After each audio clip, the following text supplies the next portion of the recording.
Good morning from Ocean City, Maryland on 60th Street on the 10th floor of the Meridian. Family vacation got in the way of the FEI event, but this is the best place to do it maybe.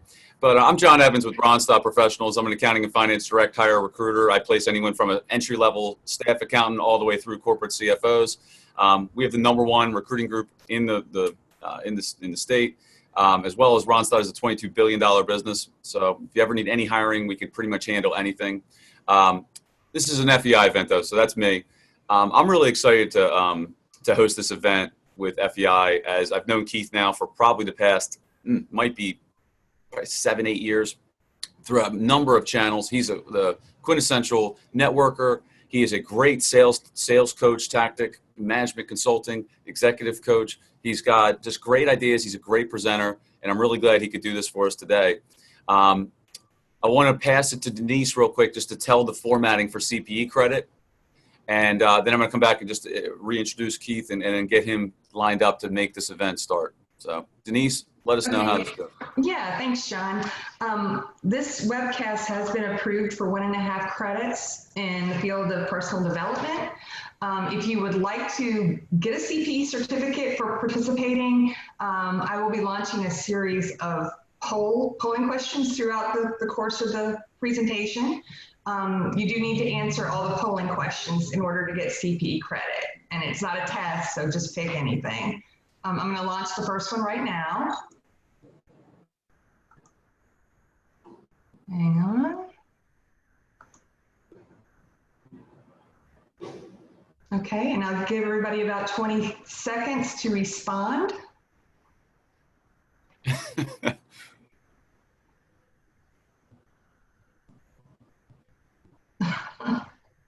I might have to borrow this poll, Denise.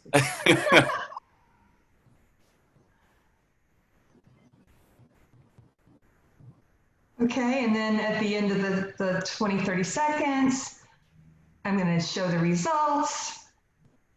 And then I'll stop sharing the results. And if your pop-up doesn't go away on its own, just click it closed. Okay, John?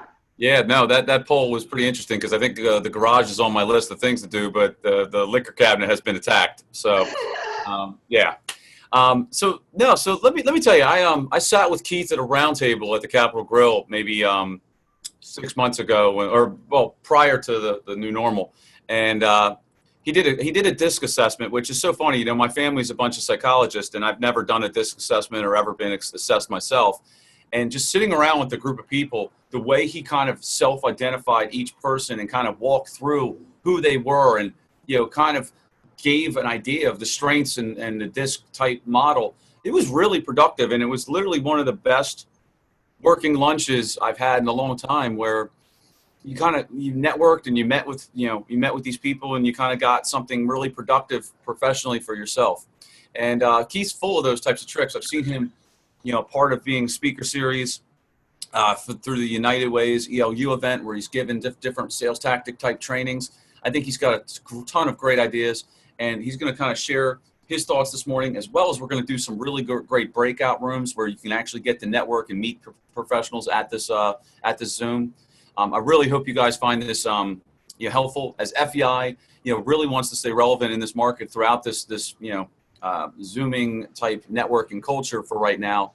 But any CFOs, financial executives, CPAs that want to come partake and meet great professionals, I think we still have an avenue and platform to do that. And there's some great ideas we have coming forward that are going to be the next events coming come August and September and throughout the year.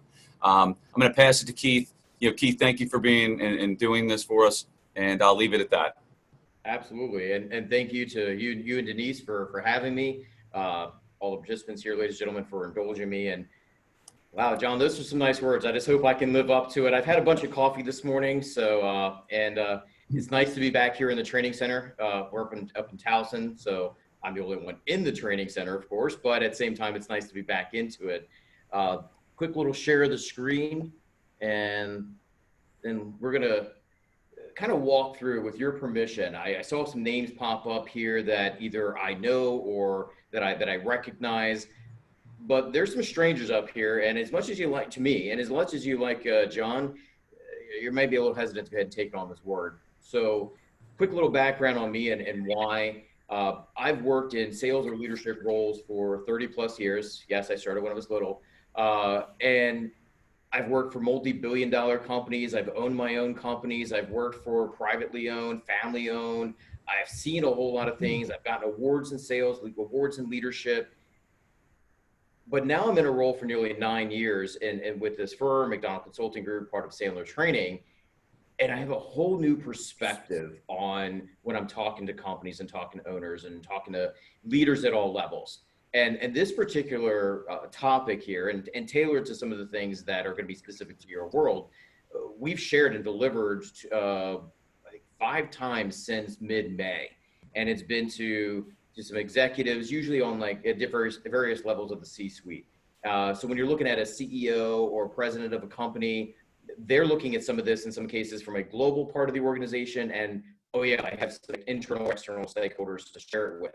We did some stuff with some CEOs that were looking at process and logistics associated with it. And a key phrase that's in there is blind spots. And that's going to be something you're going to hear me reference. And I'm going to challenge you on some things. And here's what I'm also is my promise to you.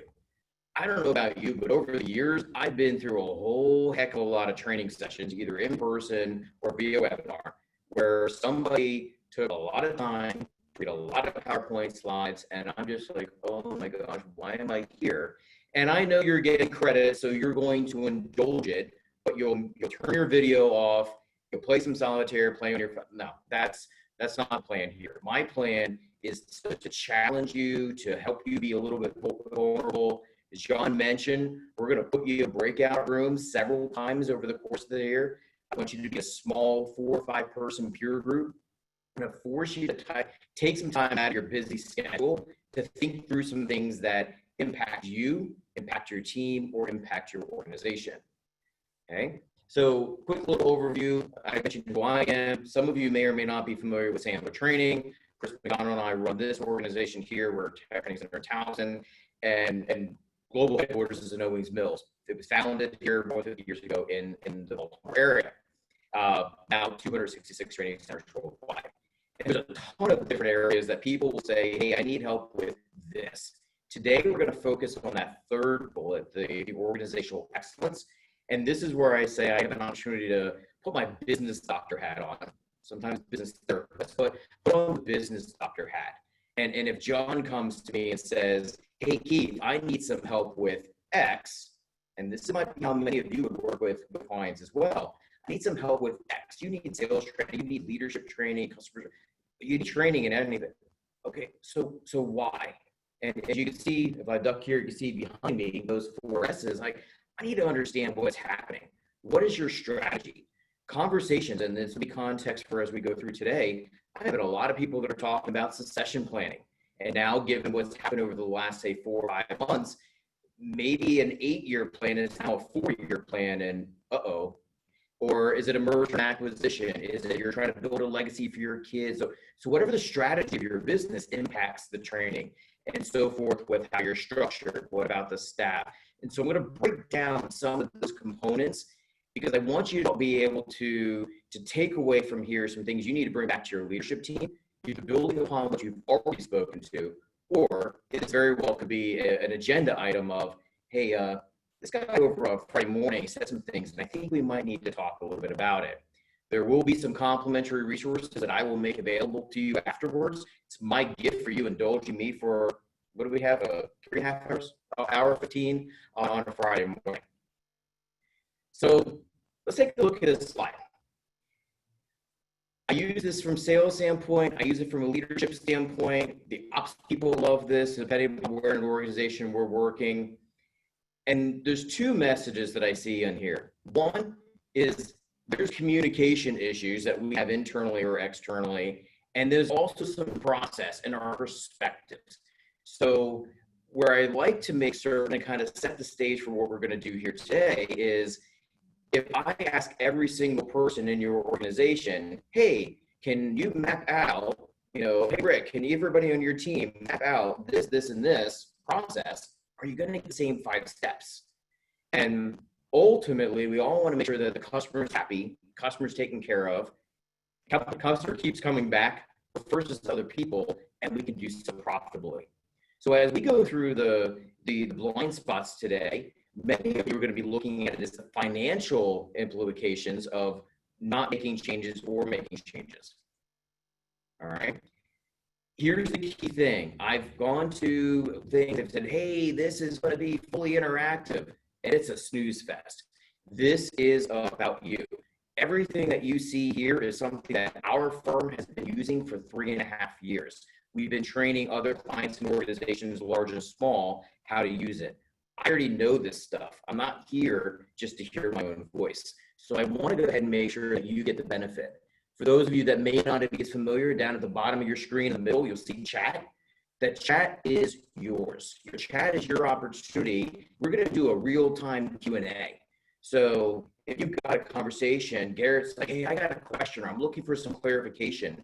Before we move on to the next thing, I'd like for you to do that. And then John, he's promised to do a good job of saying, hey, Keith, and maybe raising a hand and allow me to clarify, to be able to say, here's somebody who had a question. So, or if you turn around and go, yes, we did that, it works. So the chat is how we can interact before we get into the breakout rooms. This is all about you. Those who participate, those who are asking questions, those who are vulnerable, will typically learn more. If you're like, I'm just here for the credits and I'm going to go ahead and keep my video off the whole time, I'm not going to get mad at you. So in a moment, we're going to go into that first breakout session, and we're going to talk about, if you will, hey, what's happened over the last month or two? There's been a lot of companies that have hit the proverbial fan, right? And then they're now starting to make that transition into what do we do next? And so I want to give you the opportunity to talk about that. But before we do, and partly because I want to get some perspective of the group, and partly because, oh yeah, it's required for the credits. Denise, you want to bring up our next poll and kind of get a sense of where everybody is right now in their respective business.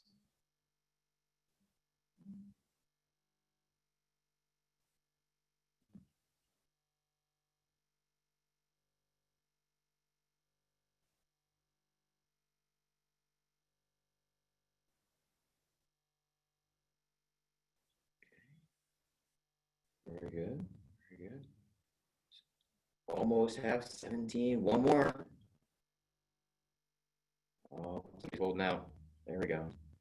All right. So it looks as though there has been some negative impact, and I think all of us, or many of us, have seen that directly or indirectly. Awesome to see that there was no dramatic impact from this group, and it's also been interesting over the months as I've seen this. I think a lot of companies have recovered quickly, some more so than others. And for the one person mentioned too that the business has increased, that's awesome. And we're going to be able to find out why some of those things were as we go through. So now we're going to go ahead and put you in a breakout room. And while Denise is pulling that up, in case you're not as familiar with the breakout room, in just a moment, you're going to have a little button that's going to pop up. It's going to say join the room. And when you go there, you're going to be magically transported into a room with 4 or 5 of your colleagues to be able to talk about what are the aha moments, oh my gosh, what do we do, or what do we do next? As you're making that transition into whatever next phase, I know everybody say that new normal, whatever, as you're making that transition, what are some aha moments you had? What are some best practices? And we're going to give you the better part of 10 minutes to talk, get to know each other, share as peers.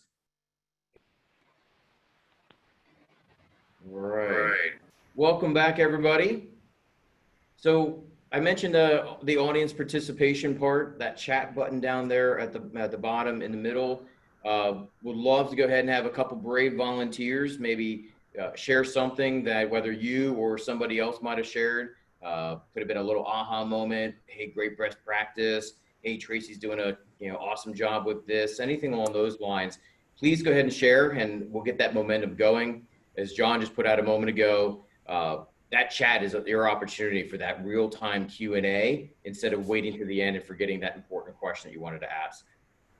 So moving on a little bit, I know a lot of people have talked about, are we in a crisis? It's a pandemic. So whatever word you want to be able to use. It's the first time we've dealt with some of these situations, but it's not the first time that we've had to hit something that had a uh-oh and made us stop and look at where we are. Obviously back in 2001, you're back there in 2008 into 2009. And ultimately, most companies, most organizations were able to recover, rebound, and in many cases, like with the stock market, have actually been in a better position. However, there were quite a few then and even now that weren't able to weather the storm. And some, it's unfortunate because it's industry specific, but many of them, it's for some of the reasons that we're going to talk about today, those blind spots in their business, the things that they didn't see coming that ambushed them or knocked their knees out from their feet out from underneath them. And when you look at the 08, 09, and I'm going to be a little vulnerable here because I'm asking you all to do the same, I was one of those business owners. I had a $1 million+ public relations firm, 20 people, things are growing and building. We're going to create something awesome, or I'm going to merge or get acquired. Like, life is good. And because of some of the blind spots I'm going to share, because of some of the things that I didn't know or resources I didn't have, I went through a lot of pain, a lot of issues, lost a fortune, and had to sell my business at a loss. So why do I bring that up? Because I also want to make certain that you understand why my personal passion on this topic and why now. I've had some very late and very long conversations with some business owners, both locally as well as across the region, where it's I know I'm going to be okay, but I don't know if my team's going to be okay. Or on the flip side, things are going great. I want to make certain that I don't miss something and get blindsided several months down the road. So I'm hearing both of those conversations. I want to put that perspective out here as we go through. A couple quick things I think are beliefs. What we believe is usually what happens. There are a lot of times where companies were spending so much time in the business. Now they're recognizing that probably should have spent more time working on. Some of those things I kept putting off are now biting me in the you know what. When it comes to things like, how do we know we're working with the right clients? What does our pipeline look for our team? Are we are focused too much in one area or another? These are the kind of conversations that I'm having. Competition. Again, I stray away from using some of the new cliches, but that pivot and flexibility or your ability to be agile. I've seen a bunch of companies that they were content just to do what they've always done. And now their competitor is being a little more responsive, a little more flexible. They're on it and they're losing a ton of market share, and loyal clients are saying, you're not doing anything different, and these people are, and they're jumping ship. So is they're not doing it because you don't want to, or you're not doing it because you don't know how to? And one of the phrases that I like to share, and it's my first little challenge to you, is the fear of change. You go, well, this is the way we've always done it, and it's worked out well. Which is greater for an organization, the fear of change or the fear of staying the same? Where that, well, what if this happens again? Don't want to open up Pandora's box, but there's conversation of what happens of wave 2 of infection, wave 2 of closures, and what kind of impact. What have you learned in March? What are you doing now to make sure if something in November or February happens, that you're able to keep going as a business and as a team? And that's where that pressure tested. Do we have what we need to do? Make a lot of references to football, something most can relate to. They've practiced a lot of different plays. They all have a playbook. They all understand it. And when it comes into a situation, they like to think that they have what they need to be able to respond and put out the best play, get the best result. If it doesn't work, they can easily debrief it and make some tweaks and adjustments. Or if they have to go into the huddle and make an adjustment, a small adjustment on the fly, they can do it instead of everybody running out on the field, crossing their fingers, just chucking the ball and hoping somebody wins. And there are a lot of companies out there, unfortunately, that have been working in that way without realizing it.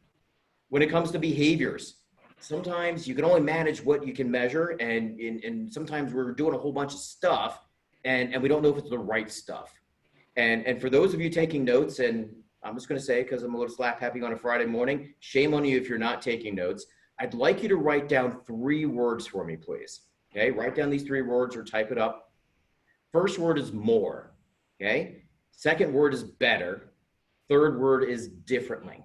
So as you're talking about the behaviors, the things that you, your team, or your company have been doing or doing, and as I go through this information here, and this is where the rolling Q&A will come, I'd like for you to ask yourself, are we doing this? We just need to maybe do more of it. Or are we doing this and we just need to learn how to do it better, more efficiently, more effectively? Or, you know what? This is what we've always done. This has been the status quo. We might have to do some things differently. And I'm, again, speaking as a business owner that was ready to launch and boom, who lost everything. I want to make certain that all of you do not go through that same trial and tribulation. And you also have people in your teams and your companies that are responsible for you, and probably clients that are also dependent upon your success too. So your comfort zone is something that I want to start to stretch a little bit here. And I think companies right now are recognizing that either A, we're getting validation that we were prepared for it, or their comfort zone is just getting blown to pieces and they're frantically trying to figure out what to do about it. So we're going to do one more breakout. And I think you're like, wow. So show of hands real quick, and it's the only time I'll do this here. How many of you are actually familiar, have used breakout sessions a lot in internal sessions, networking? Okay, so this is relatively new for all of you. So this, or most of you. So this is good. So this is the other reason I wanted to do this. This virtual interaction and meetings and conferences and webinars. And I was telling Denise over the break, I've been hired by a number of different companies of, hey, can you help me raise my Zoom IQ? Because we have all these business uses and all these use cases. So this is going to be helpful for all. I'm going to give you all a little bit of crash course on how to be a little bit more Zoom savvy when you're dealing with clients or when you're dealing with your team. So in a moment, we're going to go ahead and do a business momentum, kind of where are you spending your time, or where's your team been spending your time? And I'm going to give you a nice little tool that'll be an awesome thing for you to drop to your team. But I also want to go ahead and make sure that we can hit our requirements, and we're going to do another poll. So Denise, if you'd like to pull up this next poll here, which is going to be talking about, again, where are you and your company, where have you been spending your time and your focus over the last couple months or currently? Okay, where are you and your team focusing the majority of your time right now? Clients you want to keep, clients you want to attain, clients you want to recapture, or clients that you want to expand?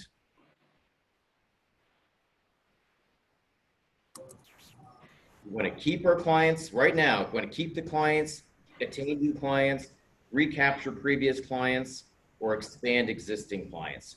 Where are you and your team focused right now? All right. So expanding existing clients. Now, quick insight on this. As I mentioned, we've done this a number of times, both with private clients, with associations, public workshops that we've done. As you could imagine, back in April and May, that keep number was significantly higher, and rightfully so. And the expand number has always been probably where it is right now, because let's think about it. If you're interacting and reaching out and genuinely checking on your clients, there might be something else that your company can do to help them navigate through it. That thing they should have bought before, but they didn't. Well, now, and new solutions. The recapture has always moved across, and I'm going to give you a little account planning tool here in a minute. But I think the attain number, every time we do it, gets bigger. People are feeling a little bit more comfortable to reach out to organizations and have that conversation about doing business, because I understand I figured out my people, cash flow might be freeing up with PPP and other grants, et cetera, and maybe bringing people back from furloughs in that case. We're going to continue that conversation. Awesome. Thank you for sharing the poll. So that's 3 down, only 2 more to go to get your credits. So now we're going to put you into another breakout room. And I'd like you to talk about that momentum. Could be talking a little bit about talking a little bit about the care, and I'll put a little, I'll put a little visual up here for you. Back to it as, where are you spending the time to keep accounts, our perfect clients, attaining new clients, recapturing previous, or expanding existing? Okay, so Denise, if you could put them back into a breakout room, and we're going to give you that 8 to 10 minute window, because I want to be able to say, if John's like, man, I'm in expansion mode, or I'm in attain mode, and somebody else is like, hey, I just need to go ahead and take care of my current clients. So Denise, if you can put them back in a breakout room, candid discussion, the same people you've been working with here. Oh. All right, I got a couple. All right. Well, welcome back, everybody. So before we go any further, and this is me again working on that familiarity with Zoom for some of you, as well as just getting real-time feedback and that Q&A part down at the bottom in the center where it says chat. Please, I'd like to encourage, get a couple great volunteers, click on it. What is something, what's an aha, what's something that you've learned, or Anthony said something great, or again, Rick said something. What are something that you've heard or that you've learned so far as we're going through? Again, something you heard or something that you realized. Please go ahead and share that in the chat. And as we start digging into the crux of the content here, I don't want to be yammering on for 20 minutes. So this is where I need you to raise your hand, ask some questions, so that way you can learn what you need to apply this moving forward. Just a quick little review of that topic, and I'd like to be able to go ahead and again see some things in the chat. So please don't disappoint. This is a tool that we work with every one of our clients, and not just from a sales standpoint, from a financial standpoint, from an ops standpoint, and understanding where everybody across the organization has a common language and a process to be able to say, what does a key account look like, and what does that mean to our organization, and who's responsible for what. And when it comes to the attaining, again, I've told people about that cost of acquisition. How much time, energy, and money are you spending going after? And does it make sense? Is it warranted? The recapture is an interesting conversation right now because there's some people who have left us. You know what? Sometimes when a client leaves, it's not always a bad thing, right? It's not a fit anymore. It doesn't make sense. At the same time, maybe there's a change on their end, change in our end. But one of the things I'm hearing from clients is, they left for greener pastures, and they recognized during this whole chaos that we didn't get what we thought we were going to get, and maybe we should come back to you. And then, of course, again, expanding the current scope of business, product or services, that has been an area, and as the poll showed, it's where a lot of you are seeing some growth. So, John, I saw a flash there for the chat. Are there a couple comments or a question? Yeah, no, I'll tell you, I was actually just listening to the four participants. I think everyone is very active. 3 out of the 4 I thought were positive situations, from a standpoint of the business is growing or having successful sales or, obtaining more clients. But it's funny, that's kind of where my business is we're very active on the hiring front. So, I thought that was reassuring because it's how I feel. And, throughout such a negative situation like COVID, it's nice to hear other people are having success too, because it's kind of like counterintuitive to think that you're having success, sorry, during that type of situation.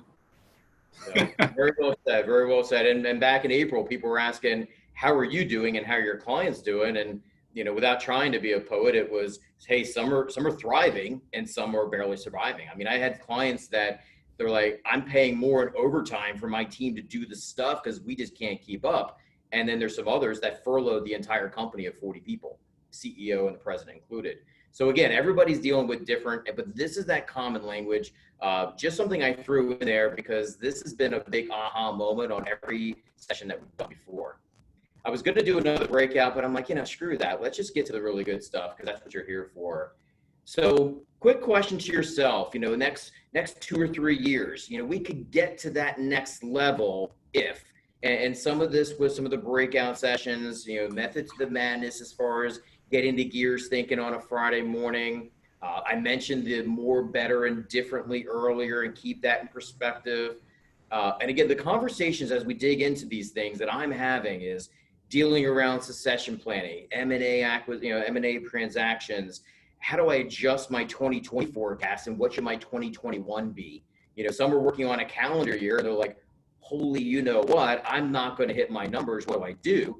And then others, they're starting rolling into their new fiscal and everything they put in plan to get approved now just got, shot to where. So these are the kind of things as I introduce you to some of these positions, I'm going to speak very, very clearly. I'm going to speak very directly, and I'm going to ask challenging questions. Okay, so I like to go ahead and say we are the GPS in some cases for people's companies. And if you don't know where you're going, you're probably not going to get there. And there's a famous quote along those lines from Yogi Berra. And kudos to anybody that puts it into the chat. I'll send you a book if you put it into the chat without Googling it. Need to be working on the business. Trees and forests. We all know it, but there's a lot of fires, a lot of, hey boss, hey boss, hey boss, and all those emails that keep popping up. And there's a lot of people that they build a plan and then they just kind of set it over there and they forget it. And these are the things that we've seen, and this is where I want to break that trend. I think there's too many complacent people. I think there's too many businesses that are sticking with the status quo, and I think a lot of them have gotten a wake-up call. Based upon the poll results that you put out there, it sounds like, and what John mentioned, there's a lot of you that are on a little bit more of that progressive and proactive approach, which I think is great. Okay, so John, you keep your eyes there. If it's a question for me as we go along, please raise your hand or let me know. I can see you on the screen. Yeah, no, John Bavaris just brought up the fact that, as the business, looking for business changes and kind of adapting to what's going on currently with all the situation, has there been created new services and different areas of focus that have happened? And I think that's something that a lot of companies are thinking about. Mm-hmm. Very good. And I have seen, obviously we saw some of the distilleries that closed down. They started, making hand sanitizer. So we saw companies in that area and across that we're not making this anymore. We're doing that out of necessity. A, because we can't help. B, because what we normally sell isn't working. And we sell something. So we've seen a lot of that transition. Love the creativity. But again, how many of it did it out of necessity? We're going to go out of business if we don't do it, as opposed to, it wouldn't be too hard for us to do it. And as you look at the different classifications, when we're going through, and again, putting on my doctor hat here, we'll assess organizations. And as I said, I'll send you this blind spot survey afterwards. I'll ask Denise to include it with the recording here. Knock yourself out, take it. I won't give you a call unless you want me to give you a call and talk about it. But it helps understand, are we in that excellent mode where, like, you know what, we're killing it right now simply because we were positioned to do well. It's like, well, things are pretty good.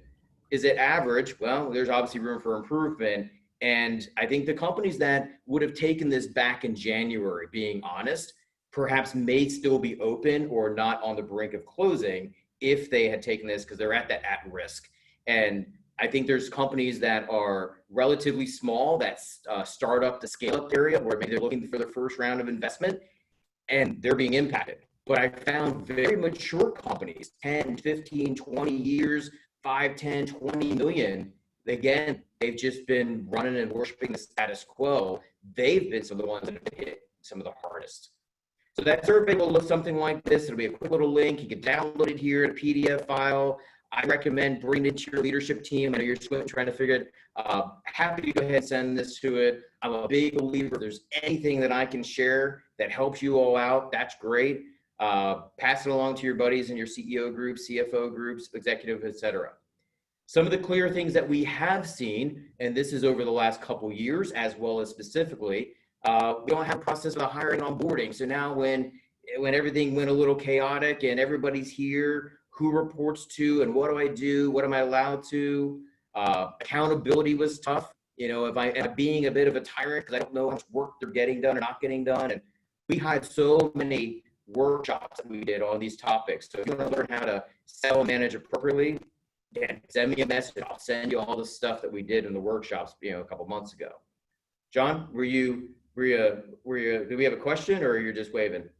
I was waving and having a good time, and then John Viveris added in the comment section, the challenge of the team is to be creative, whatever it takes type approach to get new business, solve customer problems. Teams, individuals are proving they can do more when challenged and not micromanaged. Beautifully stated. I agree with that. And John, feel free to chime in if you like. I mean, obviously, I love the pure dialogue of getting good ideas. So feel free to jump in if you feel inclined. Keith, what would you say to that? I would say it's perfect. I mean, this is the kind of stuff that I've seen. The companies that are doing it are thriving. The companies that aren't are either because they've never done it before, or it's not a cases. And this might be surprising. There are a lot of leaders out there who don't really know how to lead. And you saw my personal favorite right there is highlighted. They don't know how to coach. Coaching is not, this is what you should do, this is what I would do, this is what I have done. That's not coaching, that's supervising, that's telling. Coaching is for me to be able to say, so John, tell me a little bit. Coaching is guiding them. Coaching is helping them with self-discovery so they feel comfortable, to what John said, trying and being adventurous. Let your employees fail. Just give them some bumper rails on which to do so safely. And I do a ton of stuff on teaching people how to coach effectively. And then one of the ones I do want to challenge you all on is that third bullet, tying personal goals to corporate goals. I know I've been there, and I would imagine all of you at some point have been there, where you're handed a number, you're handed an assignment, get out, go make it happen. And that what's in it for me was never there. And so when you can understand your people, and I facilitated a CEO session, CEO Think Group earlier this week, and we talked about this. When you understand their goals, is it to move upward? Is it to become a specialist? Is it to buy a house? Is it to spend more time with family?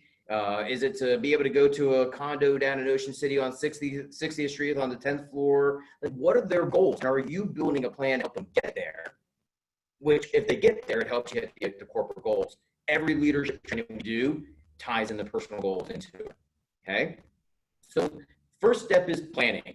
If you don't have a plan of your own, you're gonna be part of somebody else's plan. This works both personally as well as an organization. And you'd like to think that everybody is building an annual plan. Everybody, directly and indirectly in the organization, knows what the plan is. It's never communicated through, I shouldn't say never, seldom communicated throughout the organization. So you get down to certain levels and you're like, I don't know what we're doing, I'm just following directions. And I hear and see it all the time. And so those blind spots is not letting it. I'm responsible for doing stuff, but I don't know how it affects my goals. I don't understand what role. So Sharon might hear a goal and Sharon's like, I don't understand, but she's pivotal to the success of it. But because she's not part of it and building the plan, she doesn't know. And that's where we find, as I mentioned, talent retention. People feel underappreciated, but they don't realize what a vital part they have. And at the same time, those leaders at any level, when you tie in the personal goals, now you have people that are loyal. Now you have people that, in some cases, they'll walk through walls. And when times got tough right now and you just say, hey, I need you to pick up the slack. Can you do this? This is where building a plan and making sure you review the plan, not just, yep, still good, and then put it back into the drawer. How do you make those tweaks? Again, professional football teams, after every single game, they go back to the plan and determine this worked, why, and this didn't work, why, and what, if any, changes do we need to make? And if you don't build a plan and have steps and share it, at this point, it's just a wasted exercise at the beginning. Positions. I would imagine there's probably a fair number of you that like to read. Jim Collins said in one of his books, make sure you have the people on the right seats of the bus. And we've all heard that at some point. Well, Keith Daw says, what happens if they're on the wrong bus? Right? So as we've learned, many of us have, is sometimes some of the struggles and challenges that we've had over the last several months was because we had underqualified people in certain roles, or we were just assuming like, well, everything seems okay over there. And then when all of a sudden someone needed to step up, they weren't able to because they never had the training, or they weren't in the right role. There's been some changes. I've got one of my clients where one of the people had inclinations to be a sales manager, and he just took the initiative and just stepped up. And he took the number one producer, started working with him, took one of the newbies and started working with her. He just assumed that role. And now all of a sudden, we're going to start training him. Dude's getting promoted. Announcement goes out August 10th. Right? So these are the things. Do you have the people in the right places, on the right seats, or on the right bus? And do you have the things in place to be able to understand, are we hiring the right people for the right reasons? Do we have an onboarding process other than just like, hey, welcome, here's your phone, here's your office, here's your chair, let me know if you have any questions. And I see that, and you might laugh. And John, I know from your world, there's some people that they're looking for that purple squirrel, that unicorn, and they hire them, and then you see the candidate come back 2 months later and like, dude, it's a zoo over there, right? So if people understand what the goals are, if they understand the company culture, if they understand their position and the impact directly and indirectly they have on the business, Now, when things hit the fan, as we said before, now they're in a position to know how to make a difference. Then it goes specifically into the people. I'm not sure how I feel about your greatest asset is your people. And I know there's a lot of different phrases along it, but I think what happens sometimes is we get so focused on the financials and so focused on the processes that we start to forget that people dynamic. And what are we doing to give them a path? What are we doing to make their world better? What are we doing to train and develop them? And that goes in that talent retention. And I mentioned the onboarding. Coaching is phenomenal. And I tell everybody, a lot of executives have a coach that they go to. But what about your team? Who's coaching them, whether internally or externally? And are you doing it correctly? And then obviously from a management standpoint, I would imagine I'm not the only one here on the call that at some point said, hey, congratulations, you're promoted. I got put into a position, but I was not given formalized leadership training. It was either figure it out, do what I did, or just, I don't know, clone yourself. And being a top producer, getting put into a sales management type of role, I think it was just like, well, I don't understand what you can't follow. Just do this. And you know what? That doesn't always go so well with the team. So being able to look back to those three words, more, better, differently. Is there an opportunity for you to say, look, what are the financial implications if we don't properly onboard people? If we don't have a very specific hiring process, spending a lot of time and money hiring people, not onboarding them well. So it's kind of an awkward situation. They don't know what they can and can't do. It's going to be hard to retain them. Whatever we hired them to do or whatever we trained them to do before, we're going to lose it. And there's a bunch of different percentages out there as far as what it actually costs a business to be able to go ahead and replace somebody, and the higher up it goes. But right now, if you've got somebody of any particular value in your company, it's going to be anywhere between 80 and 200 grand all in to be able to go ahead and replace that person. But you'd be surprised how many people aren't going to spend X amount of dollars to do this because, oh, we can't really afford it, it's not in the budget. But they're burning money out the back end when it comes to the people, the retention, and developing them. John, is there a question or comment? So yeah, John had just asked a question. Question for Keith. When done the model, could you share a bit more about what has changed in your business and/or what has changed in the model you just presented as a result of COVID? Okay, so the model, as in the circle with the 6 right there. I'm going to get to that here in just a moment. If you want to wait till you're done presenting the model, that's perfect. Yeah. All right, perfect. No, it's a perfect segue for me for about 3 minutes from now. All right, so I love it. So John is doing a phenomenal job. I'd like to encourage the rest of you that are being a little shy, ask some questions, share some insight. So here's another thing with regards to the people, and as you can imagine, being in that leadership development, whether it's, you know, who's our next generation, who are the people that are managing and never got trained, or the executives that have hit the ceiling and don't want to admit to anybody, or sales. I mean, we do a lot of stuff, and this is something that I always draw attention to when I'm talking to the prospect or to the client is, you know, there's some things that I'm like, well, I could do that, but I don't really want to. Now, is it because I'm not comfortable doing it? Is it because I don't like doing it? Is it because it doesn't align with my personal goals? Does it mean I got to spend more time with you as a leader and I don't like you? Like, there's a lot of different reasons. And this is a simple exercise, and you don't have to, like, you know, schedule time on the calendar and walk through it, but this is a simple exercise for you to be able to get some insight into your people, and to say, look, I don't like coaching because I'm not good at it or because I'm not comfortable with it. So what is the reason that people are not doing some of the things you need to? Is it an ability thing or is it a motivation? Very powerful tool for you to have that insight. So we, who as leaders who are very passionate and know a lot of stuff, our tendency might be to jump into an occasion and start telling and showing instead of also understanding why people are, again, motivated by. Everybody's motivated by something. May not always be what you want them to be motivated by. And the powerful leaders are the ones that want to know that personal motivation. So when it comes to tasks, We're going to have relationships and tasks. I'm going to hit through this real quick. I'm not a good artist, so I decided to go ahead and use little stick figures. We have those people out there that are super high task oriented and relationship. I don't care as long as it gets done. And we've all had that, you know, do as I say, not as I do, that taskmaster.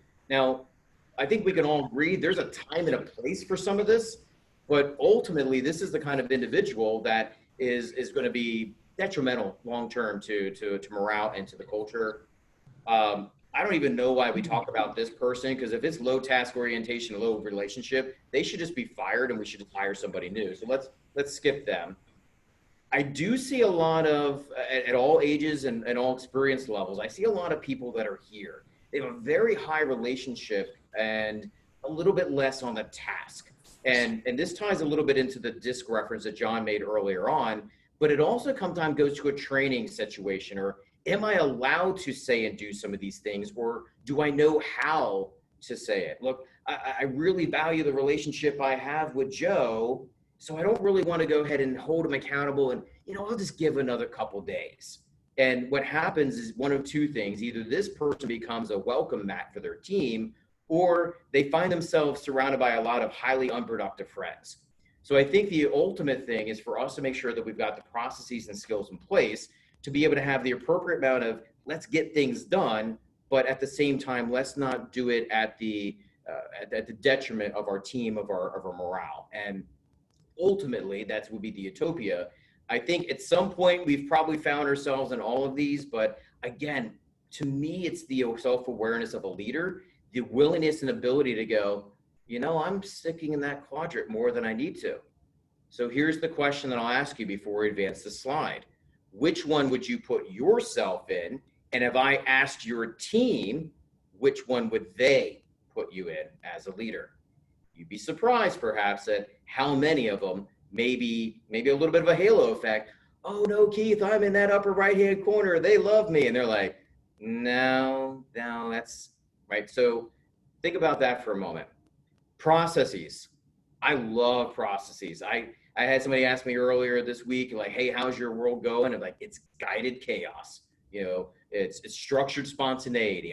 We all have to be flexible, but I like having the steps in the way put in here so that I can guide, I can be flexible. But a lot of companies don't have all the processes, or they haven't reviewed them. And I think right now they're finding a lot of glitches that have come across. And these are the things they're trying to reach out to. This is also where, and some of you might be on this thing as well, this is where I also reach out to partners in my network. So if somebody says, hey, we found some inadequacy in our talent when it comes to, say, the accounting, I would call John and be like, hey, John, as we're going through the processes, we found a glitch. I don't fix this. Can you help? And it's been HR, it's been technical, it's been CPAs, it's been professional services, all kinds of things where the processes are where I'm finding a lot of other issues. So when we do a good job, we don't know why we did a good job, how we did a good job. We don't share it with others. We're just too quick to go on to the next thing. The organizational language, I shared that care. Do you have a leadership playbook? Do you have a sales methodology? Do you have a customer service or customer experience journey? Do you have proper onboarding? If it's just kind of winging it along, which a lot of companies have done, or they don't share the language, that's where a lot of these glitches come, a lot of these gaps, a lot of these blind spots. And then lead generation. I know a lot of people pumping out a lot of stuff on marketing, and then there's a big old disconnect and they blame it on sales, and sales blames it on marketing, and leadership's like, kids, stop arguing, right? This is my bane of my existence every single day. So making certain that you have those in place, and then this gets into the technology part sometimes. And if there's anybody on the screen that handles this, you're getting a nice lead. Is I've talked to people, we've got a learning management system, we've got a payroll system, we've got a CRM system, we got all these systems, and all of these systems, oh, we didn't want the poll pop up yet. Okay, well, let's go ahead and answer the poll. Sorry, Keith, I had to. Okay.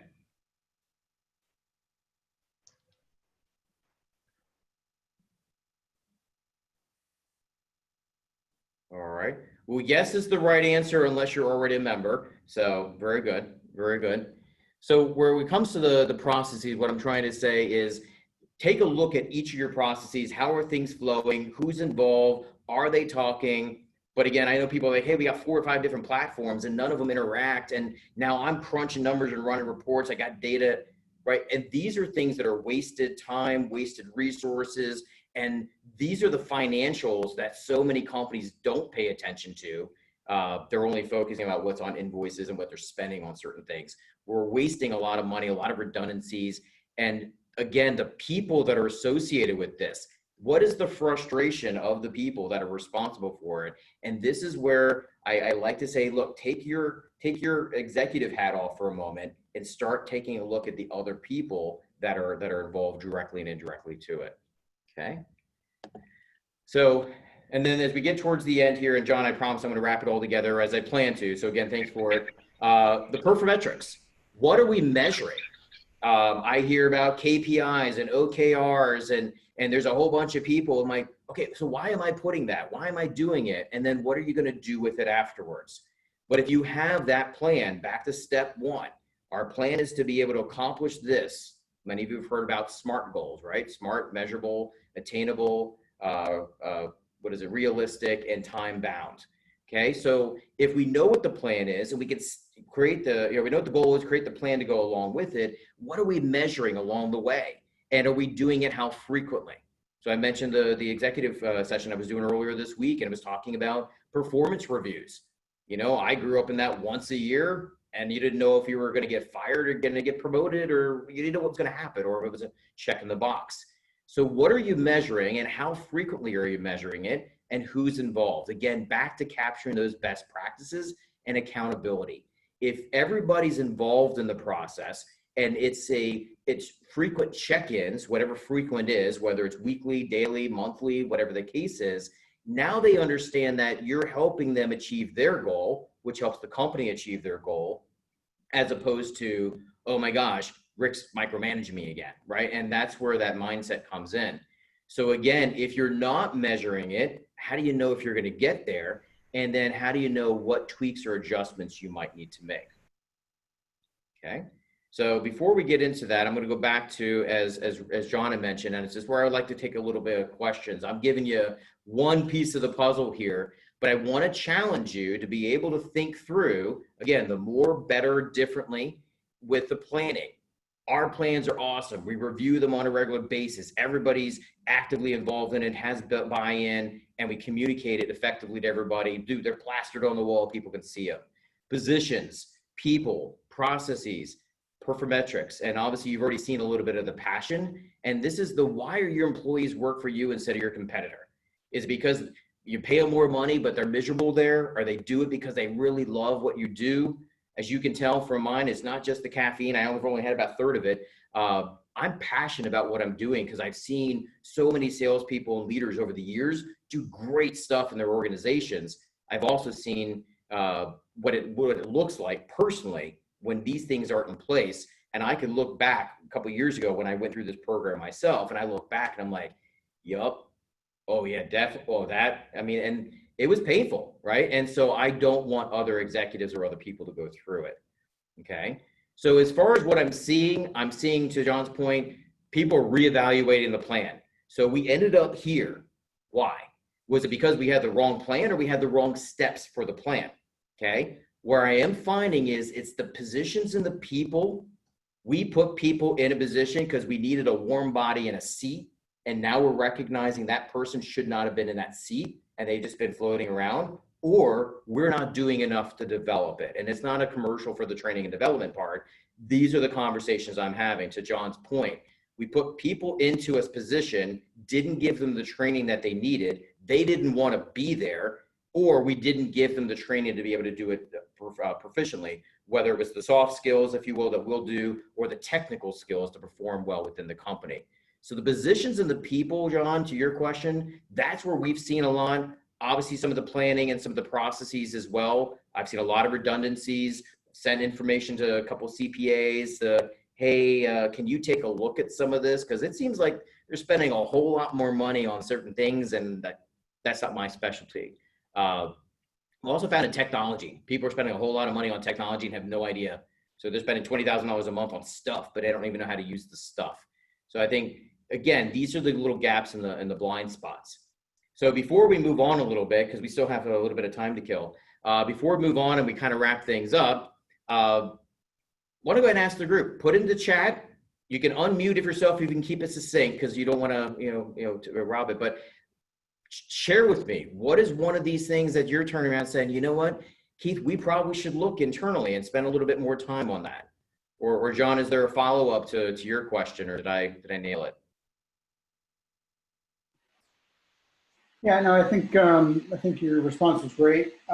Yeah, as I'm looking at a business during COVID, I mean, I think almost all of these things should change. Does your planning get to be a little bit more, depending on what business you're in, obviously, but planning have to be a little bit more short-term focused? Do you have the right people in the right spots? Do you need more different people that are more technologically remote capable? Are they great at doing relationships remote when some people have to do it, over a cup of coffee kind of a thing? And the processes clearly are changing because by definition, COVID's forced us to change our processes. So and maybe, obviously, if you change all those things, the metrics have to change. The passion theoretically shouldn't change, but how you might spur passion in your people, I think is a little bit different challenge. So I was thinking about COVID, and to me, all of these things probably should be rethunked, if that's a word.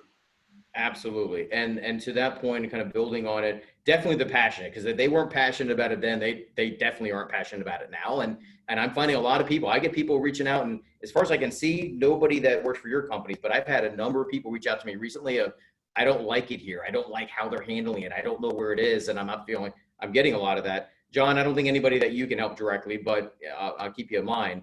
But to John's point here, if you have all of these things put into place, now it's easy to revisit it. Hey, let's pull it up and let's figure out how we need to adjust. From a planning standpoint, we had back in December, we had all of our weekly sales training, our monthly leadership training, all the public sessions mapped out for the entire year, because we publish it, we put it out there, all mapped out. And I was March 17th where I said, okay, scrap it. Because at that point, I knew it was going to have to change. But because we had it, I just put it on pause. But I also then knew, okay, what are salespeople going through? What are leaders going through? Okay, let's take that content and fill it in there. But if we didn't have those things in place, to John's point, we would have been like, oh, what's going on? And there's been a lot of that. John, I saw a little flash there. Is there a question?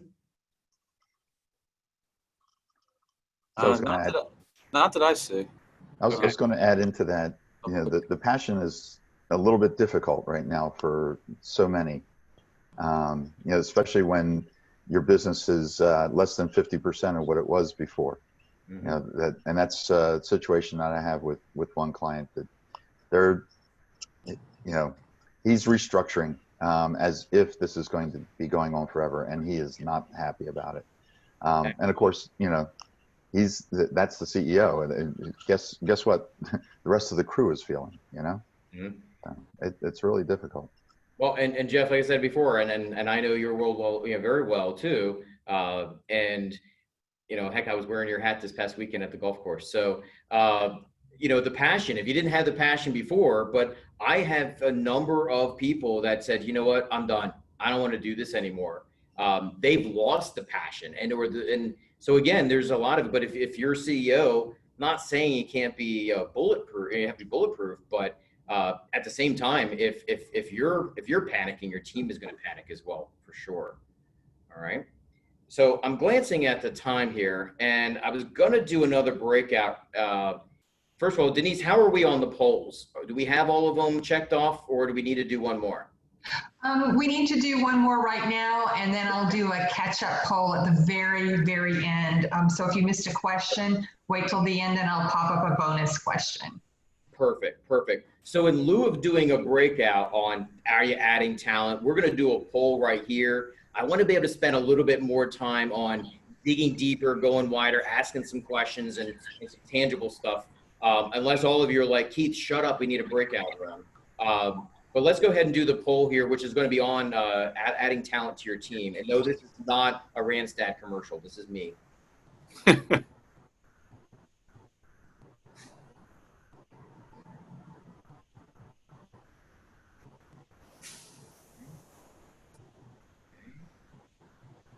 Good. So nice. As I'm seeing this come across here. Remember, you have to vote to get your credit.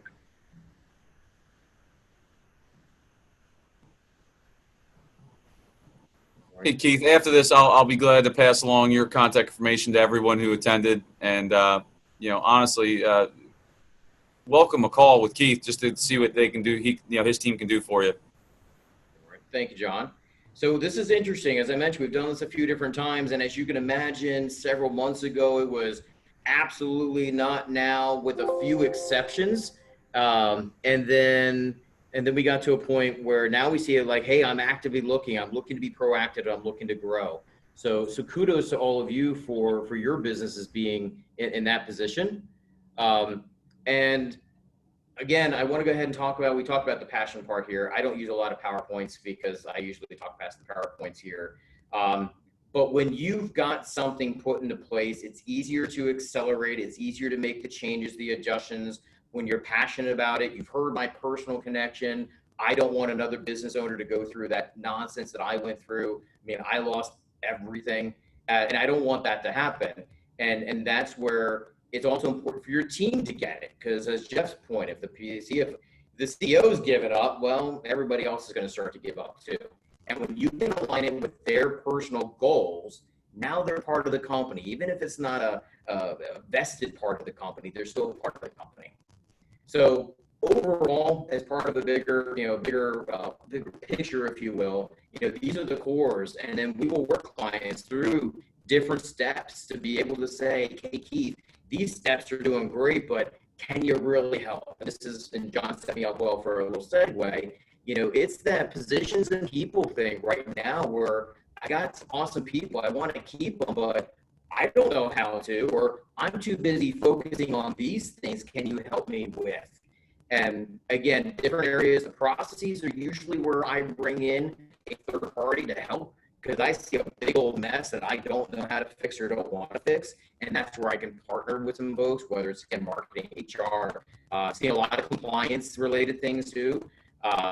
So this is my way of being that business doctor, to be able to say what's happening, what's not happening. Let's slap an MRI up on the wall. Let's talk about all the contributing.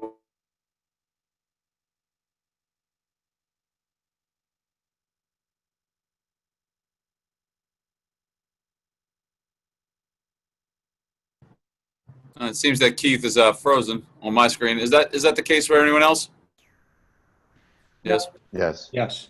Let me let's see if he comes back. I'll tell you. So for FEI, we've made it a point of trying to continue programming in creative ways. If you think about your business or what you're doing, or if there's a mission you feel passionately about, let us know. I think there's a lot of things you can still do in this market. And we were supposed to have a Enoch Pratt Library Air St. Gross event 2 months ago. That was going to be a great tour of their facility. We're still working to figure that out, and we're going to continue to try to do programming that shows off businesses. So if your business wants to be showcased, or if you see that there's a way that FEI can partner with you, let me know. I've got a friend of mine who teaches investment bankers how to model, how to value companies. He's going to do a training course in September where he's going to go through 3 things. Think through how we can be effective throughout this type of standpoint. And anything you need from me, please let me know. I'm going to pass it back to Keith. I think you're back on, right? I did. So the other day we were doing a leadership training during the thunderstorm. Everything, all power went out. Well, apparently we got a little issue here because all of a sudden, boom, I got a little flicker. Power went off, came back on, and I was looking at a blank screen. So my apologies for that one. Certainly unexpected. So going back to this real quick, again, a lot of different steps. Some of you might just say, hey, Keith, I care about number 21. You got something? Sure. I mean, if we have it at this point, we want to be able to help. What I would like you to do is put into the chat, if you will, one takeaway that you had from today, whether it was the more, better, and differently, whether it was looking at different steps, whether it was having everybody's buy-in. Everybody, please go ahead and put in what was one takeaway that you had. Put that into the chat. This is a way also for FEI to see what they might be able to use for future programming. Because they said, Keith, if people like this and there's some topics that we can bring it back at some point, great. If you hated it or didn't get anything out of it, I won't be offended. It just means that you won't get to see my smiling face again. And if you are feeling a little bit shy and don't necessarily want to put this out in public, that's okay. The CEO of Sandler Training, Dave Matson, wrote the book, The Road to Excellence, which talks about all of these with some case studies and some narratives to help executives walk through. If you are one of the first 5 people to email me at that address, and John and Denise will be sending out a follow-up, I will mail you a copy of this. So send me your takeaways. Hey, Keith, didn't want to put this in the public chat, but here's some aha moments.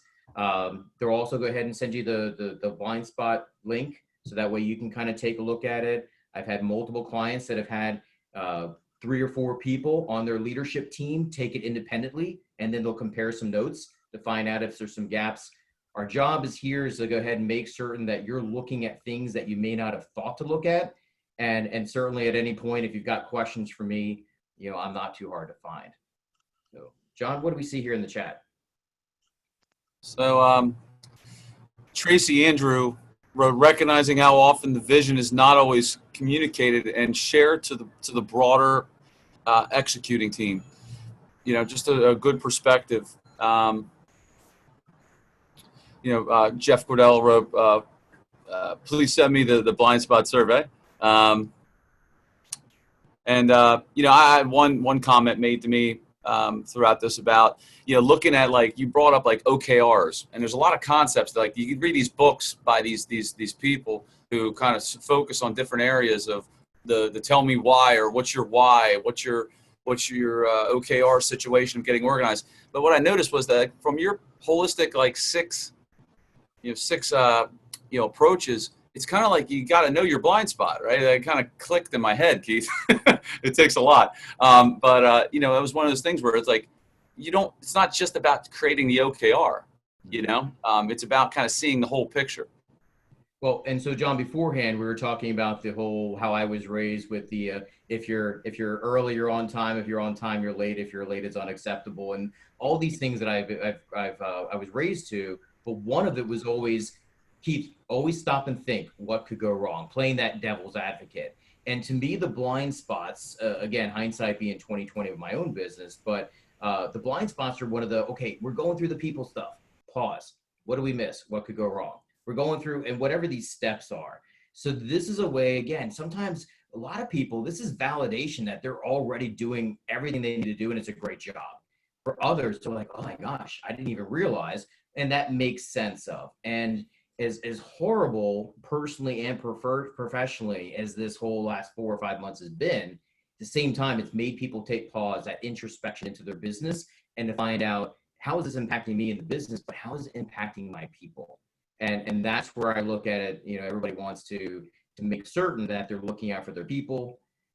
I think our last poll right here, what has COVID, shutdown, and social distancing made you miss the most? Touching your face.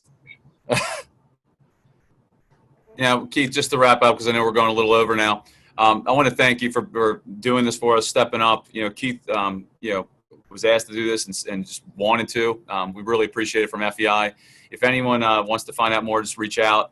And thank you, everybody, for attending this morning. So I'm going to leave it there. And Denise will, or Keith, if you want, just from looking at the last question.